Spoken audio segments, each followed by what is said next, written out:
for economic development. So I had the majority of the outward-facing operations of the college, all of the non-credit operations, all of our business and industry training, lots of grant work, lots of fiscal work.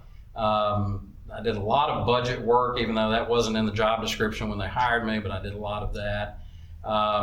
Tons of work with economic development groups, chambers of commerce, AEDC, those entities and agencies and employers who really carry our fate as a college in their hands, because without those partnerships, we're not going to survive. So I did that for several years, and then in 2017, we decided that it was time to go through a major reorganization at the college. We had been at the peak of the recession, 2009, 2010, Pulaski Tech had almost 13,000 students. We were the fourth largest college in the state of Arkansas. And the enrollment trend at South Ark looks exactly like the enrollment trend at Pulaski Tech. It's just ours was a little bit steeper there in Little Rock. But from 2011 to about 2018, we went from almost 13,000 students down to fewer than 5,000 students. We like to say we were early adopters in enrollment decline. It's one way to put a positive spin on it, I guess. And so the problem was we were still organizationally structured like a college with 12 or 13,000 students.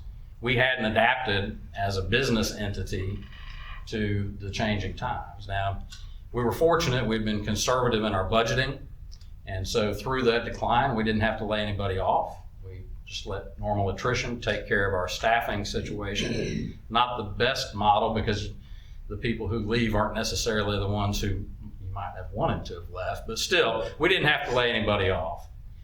And we got to the point where we said, we have to redo this organizational model. The org chart just didn't make sense anymore. We had 8 academic areas at the college with 8 deans. Way too many for a college with 4,000 to 5,000 students. And so we, through a very transparent and inclusive process, we moved through about 10 months of reorganization with everybody who wanted to have a say in the process of what the college should look like. And it was a faculty and staff-led reorganization. Administration, we blessed it in the end, but through the process of what the school should look like, the faculty and staff had complete control over the suggestions that were made for how the organization would turn out. And what they provided is within about 95% of what they suggested is what came to be. So it was a great transparent process, which is incredibly important from a faculty, staff, and student perspective.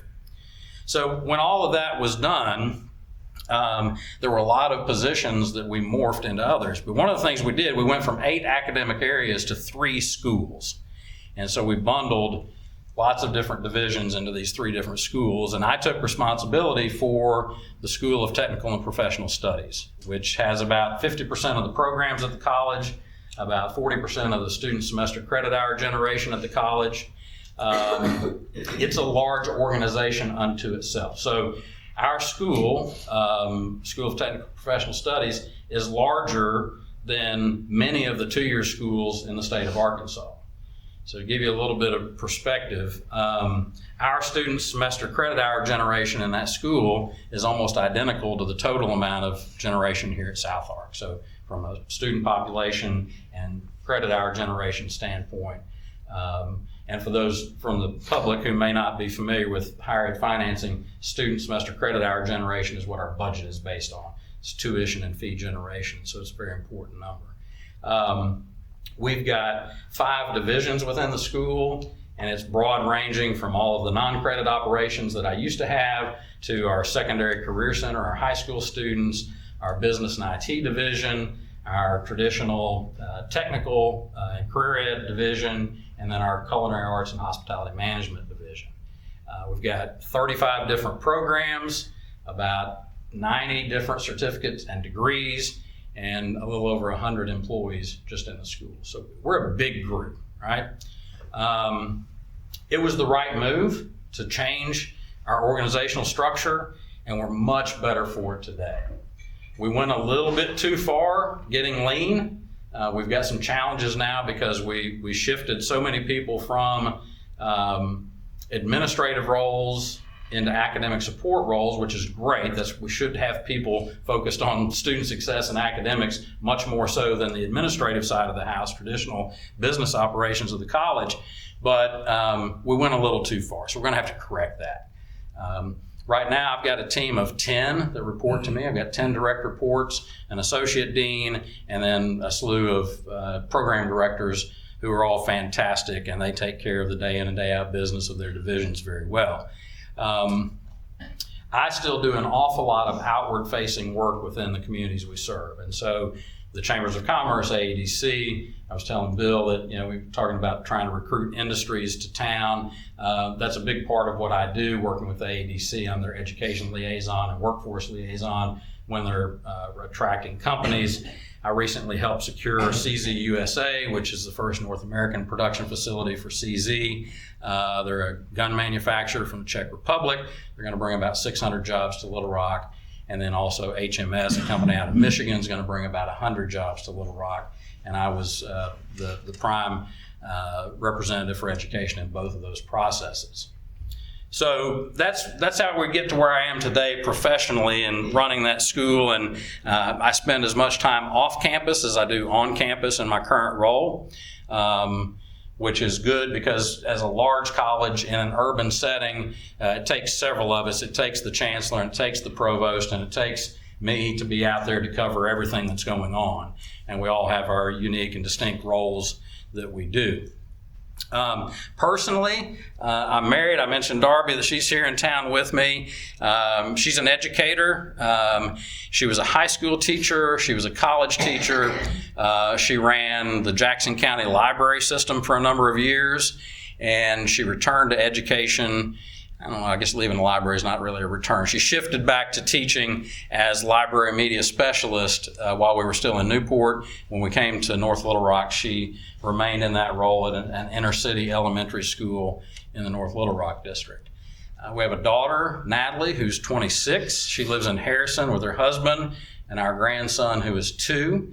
And I like to say we allow him to live with them when we don't have him. We're generous that way. And then we have our son, who has just turned 16, Miller. He's a sophomore at North Little Rock High School. He's on the golf team. Just got his first car, and he is everything you can imagine a 16-year-old kid is. He is, but he's fantastic. And as a family, as we looked at this opportunity, those are long discussions about, is it the right place? Is it the right time? When you've got a 10th grader faced with the possibility of the world coming completely apart if he had to leave and move somewhere else while he was in high school. It didn't take long as we discussed and looked and came down and felt out the community and spent time in the coffee shops, in the restaurants, in the stores, and with the people here, that this is some place that we felt like we could make a difference. That as a family, and it is, when we looked at this, when Barbara first mentioned last year that she was planning to retire, and we talked about it as a possibility, when the search went live this fall, and we talked about it as a family, it was everybody had an equal vote, all 3 of us. And all 3 of us came to the conclusion that it was the right place and the right time. And so that's what brings us to today, is that we're very encouraged by being here. We're very excited about the opportunity to become a part of the community. An incredible amount of what I do and how I spend my time when I'm away from work is in community service, whether that's through the Rotary Club, whether that's boards and commissions. I spend an awful lot of time in board meetings boards I've been appointed to or elected to. I'm a resourceful guy, and it's the reason that I keep getting asked to serve on those boards.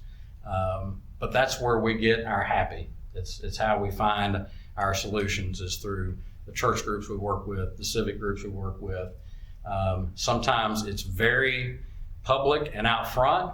I can tell you for Darby, most of the time it's behind the scenes, but she's way better at it than I am. And Miller is quite active in some civic operations as well back in North Little Rock. So we're excited to be here. We're excited about this opportunity, and very hopeful for the future of the college and for us personally as a part of the college. So with that, I'm happy to answer questions and see where the conversation goes. Yes, sir. Good morning, Mayor. I had the privilege of serving on the search committee, so I've already spoken to you a couple of times and had some questions answered. One of the questions I would like to ask you, we're trying to evolve slowly back into sports at South Park Community College. What is your view on sports organizations, other types of organizations on campus? How do you go about deciding whether they should move forward or they shouldn't, and the importance of those? Yeah. So with all things related to new initiatives, expanded initiatives, changes in how we operate anything, we've got to start with the student first and decide, is this change, is this addition, is this expansion going to be positive for our students in a way that they're successful at the college and beyond? Whether they're coming to us to be on the basketball team, whether they're coming to us for a short-term certificate, all of those discussions, all those decisions have to focus on what's best for the student and how is that going to either attract additional students to the college, students who otherwise wouldn't have been here, not just incremental growth of the types of students we have today, but can we add sports, can we add dorms? What happens in that evolution of the college in a way that attracts new students who wouldn't have been here?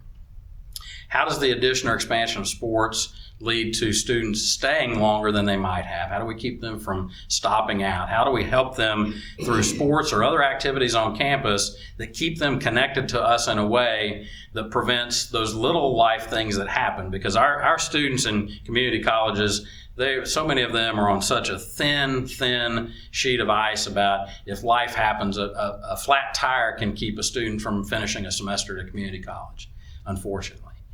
And so can those activities, can those things that we bring to the college prevent some of those small life instances from losing those students?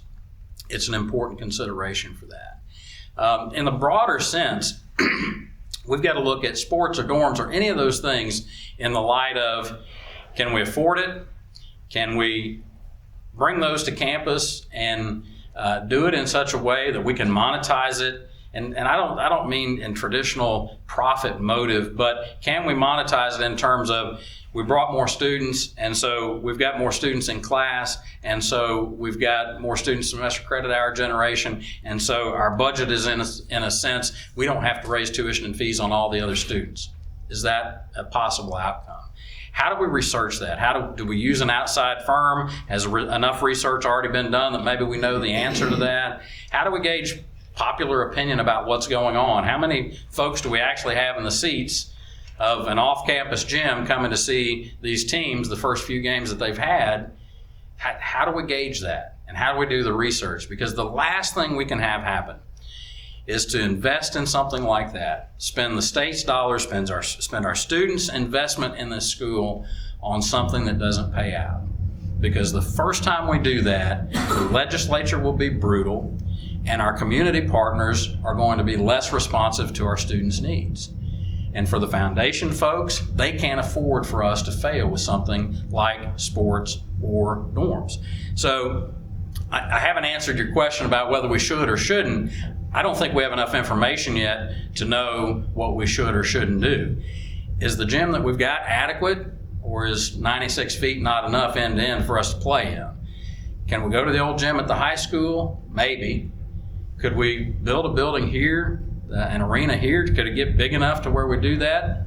Maybe. But man, we've got to be sure about that. Same thing with dorms. What's the return on that for our students? We can figure out the money. We can, there's no debt here. We could look at creative ways to finding a way to put a building up and test it, but we can't build the building and then test the concept. We've got to prove the concept and then build the building.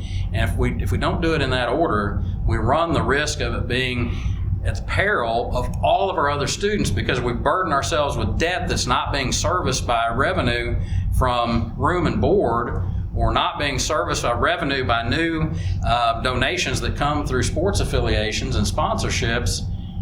we've got one solution, and that is tuition and fee increases for our students. And that is educational malpractice if we go into one of those decisions half-heartedly and say, man, I love sports. I love sport. I'm a sports guy, man. I'm in trouble at home because we spent 7 straight days watching football over the break. But the reality in the hotel room last night, she's like, are you really watching another football game? We changed seats in Laredo Grill last night so I could see the Chiefs game. And then they switched it to the Denver game right in the fourth quarter. So I love the idea of having a vibrant sports environment at a college. I mean, I went to a 4-year school where at ASU, we weren't a big deal then like we are now, but sports was a big deal. I was in the marching band. So I went to school. I went to ASU on a scholarship playing the trombone in the marching band. And so I was at the football games and at the basketball games playing that trombone. But I love it. I love the environment. I love the enthusiasm. I love the people from the community who show up because it's something they want to show up to. But we can't do it half-heartedly. We've got to know. And then when we do it, if we do it, we got to go full bore. I mean, I don't think, and Dr. Moore's not in here, so I think it's easier for me to say, but if he's going to be the athletic director, we can't dabble with it. Let's add a bunch at a time, right? Let's go. And but we've got to build those programs. We've got to build that student base. And then finally on that, how does that activity for those students who are participating in some way, whether they're playing, whether we have a cheer squad, whether it's management of the team, whatever it is, how is their student experience elevated at this college as a result of being in that enterprise? And if it's not better, if all we did was add sports because we like to go to sports games, that's the wrong reason. How are the students better as a result of that? So I don't know if I answered your question, Jose, but Thank you very much. 2 questions. Yes, sir. One, give me some names of people that were your friends in Newport.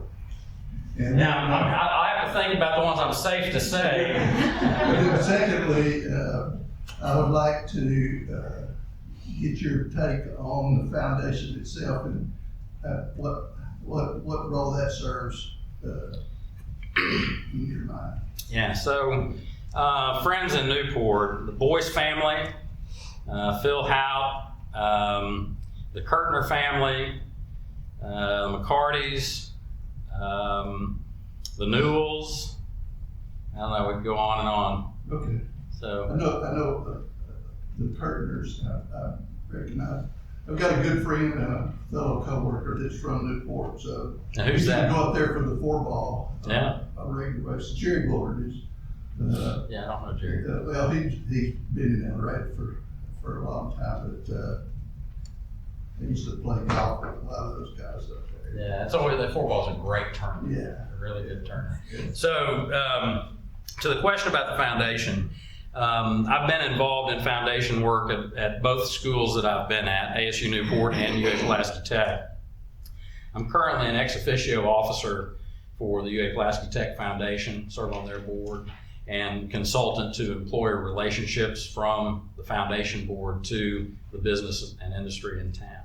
I've also done consulting with other community college foundations in the state to help them kind of vision what they want to do next. I've had some fundraising experience at ASU Newport and UA Pulaski Tech that's been successful, some capital campaigns. And so I've got some experience doing the work, helping the foundation, supporting the foundation. But your question was, what's the importance and how does it support the school? It's all about delivering results for our friends in business and industry and the corporate world that we depend on so heavily. So relationship building, that friend building that has to happen before you can make the ask. And we've got to show what the return is for them. In the previous group, we talked a little bit about the foundation and talked about the scholarship luncheon where you bring in the donors and the recipients and you let them sit together and you talk about the successes. And it's a really powerful event. It's moving for the recipients, but more so for the donors to see the fruits of what they've done. And so it really is, I think, most important. I know we've got to ask. I know we've got to find the money. I know we've got get her checkbook filled up so we can buy the cool stuff for the college, right? And support students and our scholarships and help students stay in school and complete and graduate and move on to whatever's next. But we really have to have a strong sense of commitment to those donors and make sure that whether their donation was recent or a long time ago, we've got to continue to thank them for that. Because if they don't feel appreciated, they're not going to get that checkbook back out. And we've really got to have make sure they're confident that we're spending their investment wisely. And if they don't have that confidence, they're not going to be back. They're just not. Jim? One of the big topics across the state is, more and more independent community colleges going to system schools. What, in your estimation, and you've been through this, what are the pros and cons of that kind of move? And if that move were to happen with South Ark, how would you oversee that? Yeah, so I've actually been involved in two, not exactly the same mergers, but one at ASU Newport. We had this odd thing in the ASU system where ASU Jonesboro, the four-year university, had a technical campus at Marktree, which had a technical branch in Jonesboro. So you had ASU Marktree Jonesboro, which was weird.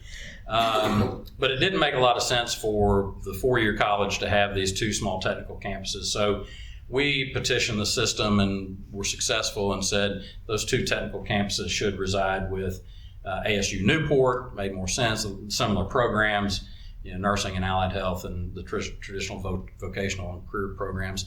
So I was involved in moving those two campuses under the umbrella of ASU Newport. So that was kind of an in-house shift, but merger, but it certainly had the effect of providing experience of how do you take people who were not associated with you and putting them with you. So that was good. When I came to UA-Pulaski Tech in 2013, it was an independent school.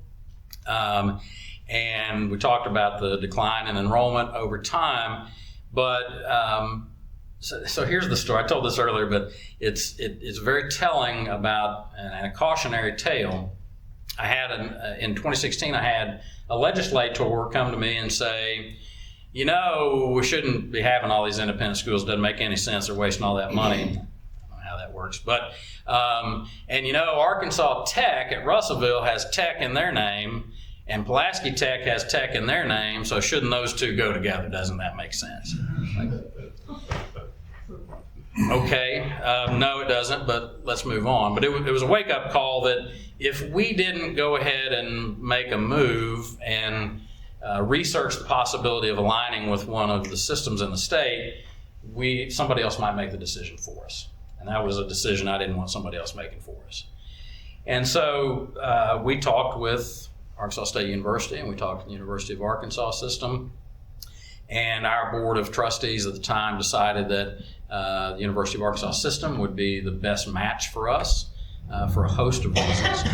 And we started that long and arduous process of joining the system. And it is not easy, it is not quick, and it is not inexpensive to go from an independent school to a system school. One of the big hurdles is accreditation. Higher Learning Commission requires that you get their approval before joining a system. They call it change of control, and it's a mini assurance argument process that if any of you have been involved in accreditation work, you know that can be harrowing. But the thing that happens or doesn't happen is the system, when you agree to join them and your board votes and their board votes and everybody's moving forward, they do not show up with a sack of cash and fix your problems. In fact, it's the other way around. They say, you don't have to give us any money today, but just know that sometime soon in the future we'll be back around to start to collect. And that's to help offset the cost of those economies of scale that they bring to the table and the benefits of being part of a system in terms of healthcare insurance and electronic and technology support, legal support, fiscal support, all of those things that you get from the system that are very valuable. At some point, you're going to have to start supporting that system office. So your question was, how do you go about that?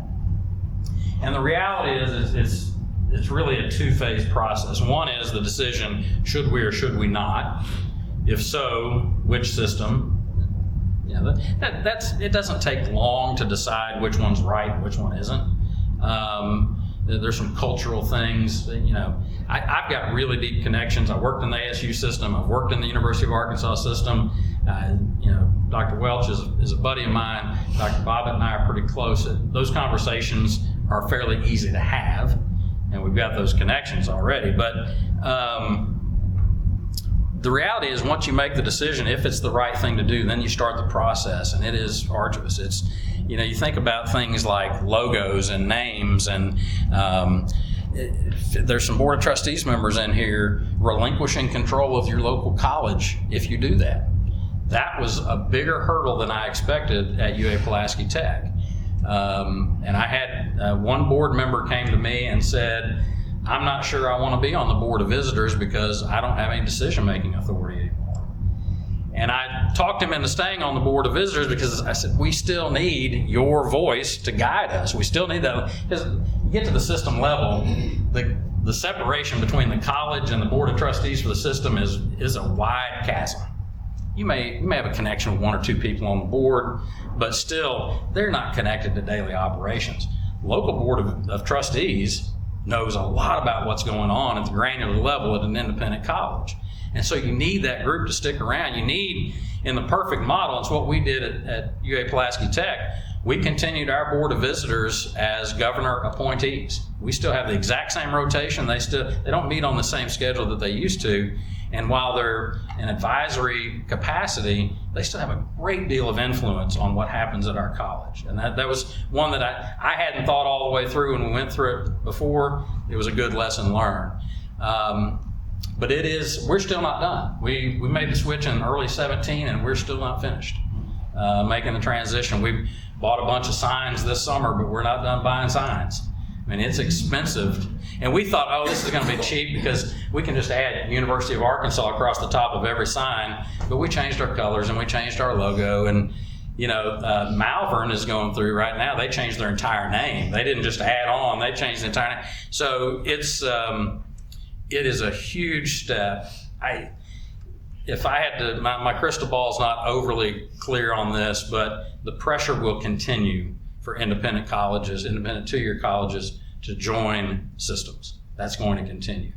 There will be some holdouts. There are a couple of presidents right now at independent schools that will quit before they agree to join. I'm in it for whatever is best for the community, whatever is best for the student, whatever is best for the longevity of the school. We've got to make sure we situate this school for 100 years from now, for when we're all gone. And it is still going to be a productive educational entity because of good decisions that we make today. So, I know I rambled all the way around your question, but. Thank you. Yes, sir. Let me ask you about your leadership style. As the head man where the buck stops, how receptive are you to input from whether it be board members or faculty or the public? Do you feel like you come in there with an open mind, and now ultimately it has to be your decision? Yeah, so thank you. It's a great question and really important. So I'm a huge believer in truth to power, right? Where the person who knows comes to the person in power and tells them what they know, and that leader needs to be able to respect that. I always approach conversations with whoever the stakeholder is that I'm not the expert in the room on whatever the subject is that we're doing. And so when the information comes to me, whether that bubbles up through our shared governance model at the college, whether that comes from a donor to the foundation, who that group, when they come in, they have an expectation that's different from anybody else because they'll show you that check register. But I always approach those that I want the information and I want to take you on as the expert and tell me how it is. And if I don't agree with that, we can have that conversation. But I always try and take the information and get out of the way and let whatever needs to happen, happen. I'm very comfortable, I managed truck drivers long enough. I'm very comfortable having difficult conversations with people who are very opinionated. I'm pretty savvy with it too. And so from a consensus building standpoint, from an opportunity to grow for everybody involved and not let it be adversarial, we've got to have long lasting relationships to the benefit of our students. We can't let today's issue that may seem like a really huge deal, that a year from now we're probably not even going to remember having the conversation. Got to keep that in mind. That it's today's issue. Let's deal with it. Let's move on, and let's have the conversation. And if we don't have the right people in the room, let's get them in the room. Or if we're not making the decision at the right level, because there are some decisions the president doesn't need to be making. Right? The buck does stop with the president, but the most harmful thing we can do is have the president making decisions about things that really have to be made at a much lower level on the organizational chart. And that works in the college. That also works in the community. That just because the right person from the community shows up who may swing the biggest stick, says, I need you to do this as a college, the answer may have to be no. Or the answer may have to be, we're not the right people to make that decision. And those are difficult discussions, but it's imperative that you have somebody who's comfortable with saying yes and comfortable with saying no, regardless of who's in the office asking the question. Yes, in ma'am. your interview with the committee, you mentioned a partnership with Falcon Jet. Could you tell us a little about that? Yeah, this was really fun. So Dassault Falcon Jet is a French company. They make private jets, corporate and personal jets. They're about $60 million a piece. So you all may have one, I don't know. I don't have one right now, but so they have manufacturing in France and some other places in the world, but their finishing operation is in Little Rock, Arkansas at the airport. It's their largest operation in the world. They fly the jets in what they call green, so they're not painted on the outside. There's nothing on the inside except a pilot seat and a suitcase of avionics that he plugs in or she plugs into the dash when they fly it over from France. And then the team in Little Rock, they've got about 1,800 employees, they finish the outside and the inside of the airplane. So a few years ago, 5 years ago now probably, they were getting ready to launch a new aircraft, the X-8. They were expanding their production space. They were going to hire about 400 new people, and they didn't know where they were going to get 400 really good people to ramp up. Their traditional hiring methodologies were such they were hiring them off the street, coming through a staffing agency, and the retention was poor, and the craftsmanship was not what it needed to be, and their folks weren't as productive, and they weren't retained at the level they needed them. So you can imagine when your widget, your product you sell is a $60 million jet, the interior's got to be perfect, right? So every cabinet door, the grain of the wood has to match, every stitch on the leather has to match. There is no room for flaw in any of the product. And so the people they hire to build cabinets, to finish cabinets, and to install upholstery and headliners and carpet are really craftspeople. I mean, they're artisans. And hiring those folks through traditional hiring mechanisms was just not producing enough people for them. So they came to me and said, we need a solution. We want to partner. We'll fund this thing and make it go, but we've got to find a way to get really high qualified people. And so we spent about 6 months developing a model by which the college became sort of a quasi-staffing agency, in that we were advertising for free training in partnership with Falcon Jet. We had our logo and their logo on the ads. And it was a commitment from the participants. They had to commit to 6 weeks of training in phase 1, a couple of nights a week, and then 10 weeks of training in phase 2, a couple of nights a week on their own time, not on the clock, with hopes that they would have a job at the end of the 16 weeks total. And what we did, we advertised a lot. We spent a ton of money on advertising to cast as wide a net as possible, to get that funnel opened as wide as we could and cram as many people into it, to where into phase 1, we would take about 55 people, and they were just in a room similar to this, 2 nights a week for 6 weeks, and we're figuring out who they are, whether they've got the goods to be a decent employee or not. Do they show up on time every time? Where do they sit? We gave them an hour and a half each night. We gave them 2 breaks in an hour and a half. You don't need that, but we'll watch. Are they going out to smoke immediately? Or are they going to their phone immediately? Or are they talking to the person beside them immediately? We would do really simple stuff that they had no idea we were monitoring. Always had a lead instructor in the front of the class, a co-instructor in the back who monitored everything the class was doing. So the first night of class, we would give them a little table tent that you get, put your name on when you go to a meeting. We'd give everybody one of those and a Sharpie, and we would say, put your first and last name on both sides of this card. And then we move on, but the instructor in the back of the room is walking around with a clipboard saying, yes, that person got first and last name on both sides of the card, and I can read it. And the students never knew we were measuring their capacity to listen, follow instructions, and write legibly. But we got 3 really big things about how well they could be, how good of an employee they could be, just from that. And everything we did in that first 6 weeks was about deciding who were the best prospects. And then the really good ones, and they all washed out because we would give them those speeches. If you don't want to be here, there's the door, and we're going to drug test you in week 3, and we're going to drug test you again in week 6. And, 3 other people would get up and leave that night. And so we get to the end of the first 6 weeks, and from the 55 or 60 people that started, we might have 25 to 30 who make it to the end. And again, they're coming on their own time, not getting paid. And from that group, then, the company would decide we want these 10 or 12 to move into hands-on skills training.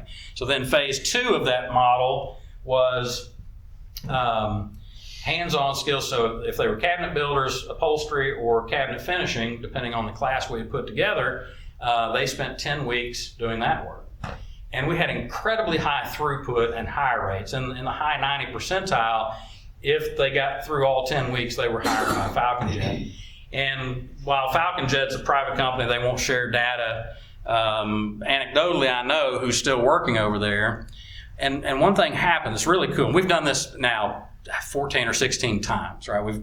A big chunk of their workforce now is from that model. And they've almost quit hiring off the street. It's only out of desperation when they do, because our model's so successful. It's been recognized by the Winthrop Rockefeller Foundation. Congressman Hill recognized it. State of Arkansas wants it replicated now in other places. They're paying for that to happen. So it's a great model. It's very successful. We've rolled it out to other sectors. We've done it in healthcare. We've done it in banking. We've done it in commercial construction. It works. It's a fantastic model. What I know is that I mentioned Falcon Jet was going to launch the new X-8 airplane. Well, there was a problem with the engines from Rolls-Royce, and they had to pause for about 2 years until they could get the engine reboot done. And they had to lay some folks off. They've been ramping up, getting ready for the new X-8 to come in, and then they had to let a few people go. They didn't let any of our folks go. We know that. They'll tell us that much. And their retention, their safety, their productivity, and their time to completion on tasks all improved with the people who come through our program. So thanks for the question about that. It's one that we can go into a lot more details about how each of the nights of class works and how we monitor all those things. But it's one example. The other, Bill and I were talking about Michael Considine with Entergy.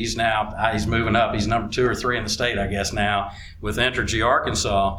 He and I have been working for about 1.5 years to put together a line worker training program. Aging workforce at Entergy, a lot of retirees, a lot of other folks are picking up and going to California to work out there because the pay is so high. And so we put together a consortium in the state with Entergy, the Rural Electric Cooperatives of Arkansas, OG&E out of Oklahoma, Southwest Power Pool, and a few Chain Electric, some contractors, to put together an intense short-term 17-week non-credit line worker training program. We built a climbing lab at our place, our business and industry center. Our first class graduates next week, I believe. And we had 100 applicants, and we took 15 for the first cohort. 100 qualified applicants that jumped through all the hoops necessary. Cohorts 2 through 5 run in calendar 20. So another example of a large employer partnership that needed a solution to staff up their people, and we met the challenge. And that program is being replicated, the Entergy program. We're going to ship it over to UA Fort Smith, and they're going to do it there as well to support the Western Arkansas co-ops and OG&E out of Oklahoma. So, other questions? Yes, ma'am. You mentioned a while ago that, y'all had gotten lean in faculty at your other locations. And this is probably an unfair question because you may not have had the opportunity to think about it, but I know what our students faculty ratio is here. What would you expect to see in a school like? Yeah, it's really good here. The mix of full-time to part-time concerns me a little bit, but I haven't seen the numbers of what the actual percentage of courses taught of full-time versus part-time. So until I see that, I can't offer opinion, but the ratio is pretty good. I like it. And just to clarify my comment earlier, we didn't get too lean in faculty. We got too lean in some administrative roles, which actually led to faculty backfilling and stepping up and earning some spots as chairs and program directors that they might not otherwise have gotten. But no, I think the ratio here is really good. Jim may have a different opinion about that. But, I think it's important. One of the things that drives that number, I think it's important to disaggregate that number and say, how did we drive it to 14-1? Because if you've got a culinary program that's got 12 students in it, and I don't know if that's the number, but if that's the case, well, that drives your number, that skews your number down. It's really important to look at some trend information about what's the capacity of all of your career programs. So while welding may be 40 students and automotive may be 25 and culinary may be 18, but if you've only got, and again, I know the numbers are higher in welding and automotive, if you've got low numbers in those lower capacity classes and you've got high numbers in your, if capacity is 30 your number for capacity on your general education courses, then if you've got a bunch of math and English and history that are sitting at 30, that skews your number the other way. So it's important to disaggregate and say, where are my career programs and what's the ratio on those? Where's my general education? And then if it makes sense to look at as a college, it always looks good when you've got career programs to look at the ratio as a college as a whole. But let's look at both sides and see where the split is. Because it can, you can hang your hat on a number that really doesn't reflect what's going on. No, I haven't seen the numbers, Jim, so no. Yes, ma'am. You have an impressive administrative career. Have you been a faculty member? So not a full-time faculty member, but I do teach, and I've taught at ASU Newport, at UA Pulaski Tech, and at the University of Arkansas at Fayetteville. So here's what I know about that. Teaching is the absolute hardest work that we do at a college. When I teach, it's usually one class. One semester I taught 2 classes at 2 different colleges, and it wore me out to have to teach that much that semester. To do it right, our faculty members have to put in an incredible amount of work to engage students at the right level. When they do it, it's magic. The problem is, just like we talked about earlier, I think it was in this group where we talked about where we've been ratcheted down to the limit on the number of credit hours. No, it was the previous group, sorry, but we're restricted on the number of credit hours we can put into an associate's degree or a bachelor's degree in Arkansas. That's statute. But like that, we've put so much on faculty beyond teaching. I liken it to what we've put on doctors and nurses, that it used to be quality of care and patient interaction was most of what they did, and now it's insurance and paperwork and legal stuff that they have to spend so much time on. Well, teachers, we expect excellent committee service and peer review and community service and office hours that go beyond what they're doing with students, and all the student organization, all of the things that we expect of faculty beyond the actual teaching. And teaching 15 hours a semester is a full-time job if you're doing it right, and then we layer all this other stuff on top of it. And so I haven't been a full-time faculty member. I think I'm an okay teacher. I get pretty good student reviews, which aren't always the end-all to tell you whether you're doing good at educating somebody or not. But what I do understand and appreciate is just how hard it is to be a good faculty and how hard they work. You're welcome. We doing okay on time, Carrie? Yeah, got a few more questions. Great. Who else? Bill? Are you aware that South Ark operates the South Arkansas Arboretum? I am. and I've been there this morning, and I understand that it's with zero financial support from the state, even though it's a state park. I understand that it's managed by one person with very limited budget, but that she does a fantastic job to keep it in great shape. And a lot of volunteers. Okay, thanks. Yeah, I know that's important. So it's a great asset to the city. I know it draws people here that, of all the things that are going on in El Dorado, that's one of the things. But, that's a great example. The conversation about where we're going to play basketball is another example. Those are things, the opportunities to leverage the importance of the college and the community to say, how do we make this something more than it is today? And how do we get others to invest in this to make sure that it supports the college as opposed to the college having to just support it? Because quite frankly, that auxiliary enterprise of running an arboretum, I can look at your mission statement, your vision and values all day long, and I have a real hard time figuring out where you plug in an arboretum to show that we're supporting student success. And so, should it remain a function of the college? I don't know. Could you trade the convention center for the arboretum with the city and make a swap in some way? There's got to be creative solutions to make sure that the arboretum thrives, that the conference center thrives, that all of these other auxiliary enterprises are functional in a way that don't cost money from the college.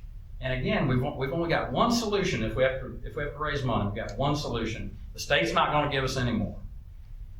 They're liable to continue to push us down through productivity funding unless we can get that fixed. Our only remedy is to raise tuition and fees. And it would kill me if I had to go to the board and say, we got to pay more to keep that arboretum going, so we're going to have to make our students pay more. I can't do that in good conscience. And so I'm not sure what the basis of your question is, Bill, but You've answered it. It sounds like you're open to opportunities. I come in with a clean slate on everything that we do except for student success. Right? That's the only non-negotiable. Yes, sir. How do you feel about Second Chance Pell? I love it, and here's why. If you all may not be aware, Second Chance Pell is for those who are incarcerated, returning citizens, and the opportunity to take advantage of Pell Grants to go to college. And there's some tweaks being made through TANF right now, temporary assistance for needy families, where we may be able to channel some money actually and get some education and training pre-release, which would be a great thing. And here's why. As we work with employers and they say, unemployment rate in Arkansas is still 3.5, and Central Arkansas right now is 3.15, and the employers are screaming saying, where are we going to get people? My answer is, what's your policy on hiring people coming out of jail and prison? The companies that are saying, almost every company is saying, we've amended our policy some, but the companies that have said, we don't care, we'll figure it out, as long as they don't check this box, or this box in terms of how recent it was there violence, was someone harmed, those sorts of things can still prevent somebody from getting a job. But otherwise, the companies that are opening the door and embracing that group of returning citizens, they're the ones not having any trouble filling their open seats. And so I love it. I'm working on about 4 different reentry projects right now, 3 grant projects, and then 1 that we're doing at the college. And I see it as a great solution to a lot of societal ills that we have. Here's the challenge. When we kick somebody out of jail, and this will be interesting, when Bradley and Drew County are going to have the new jail with the private group out of Louisiana. When those folks get done serving their time, they're going to kick them out, and where are they going to go? They're going to go to the closest big city that they can find. And so El Dorado may be influenced by that, some are impacted by that. So what we've got to do is find ways to impact recidivism. We've got to have safety net programs, wraparound services, the Exodus program, Project Restore Hope, which is a pet project of the governor. All of those have to be in place in partnership with Pell funding that can help get people into classes. I have some colleagues around the state who say, I'm not sure I want those ex-felons taking classes. We've already got them. They're here. You think, you need to check your register rolls a little closer if you think you don't have felons on campus right now.